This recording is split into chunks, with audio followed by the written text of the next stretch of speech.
Úplne prvý dúhový pochod gejov a lesbičiek v histórii Slovenska už mobilizuje ich odporcov.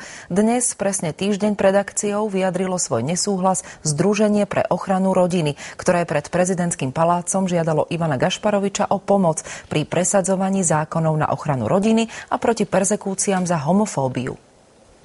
Je to ťažký hriech, ktorý zasluhuje peklo. To dnes prišlo povedať asi 150 ľudí, gejom a lesbičkám, ktorí budúci týždeň usporiadavajú v Bratislave dúhový pochod. Zasluhuje večné peklo. Je to zvrátenosť. Je to cieľene urobené, aby sa vyrábalo stále viacej a viacej homosexuálov, až napokon budú v prevahe. To, za čo my budeme manifestovať, je, aby sme mali právo na šťastný život vo dvojici.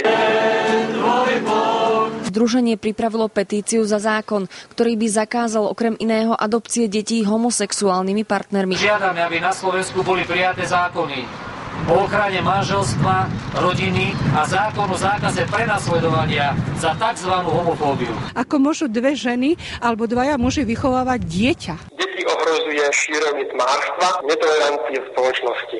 Iniciatíva Inakosť presadzuje prijatie registrovaného partnerstva, ktorého účelom nie je výchova detí, ktorého účelom je zákonná úprava a stanovenie zákonných pravidiel pre trvalé majetkové a životné spoločenstvo pre páry rovnakého pohlavia. Dúhový pochod sa uskutoční už budúci týždeň a očakáva sa tam aj konfrontácia s inými názorovými skupinami. Už teraz je na internete pod názvom Gaybusters uverejnená výzva na fyzický útok. Na stratégii útoku sa dohodnite s partiou Lovuzdar. My sme sa nemali báť 22. Mali by sme prísť. Barbora Janošová, televízia JOJ.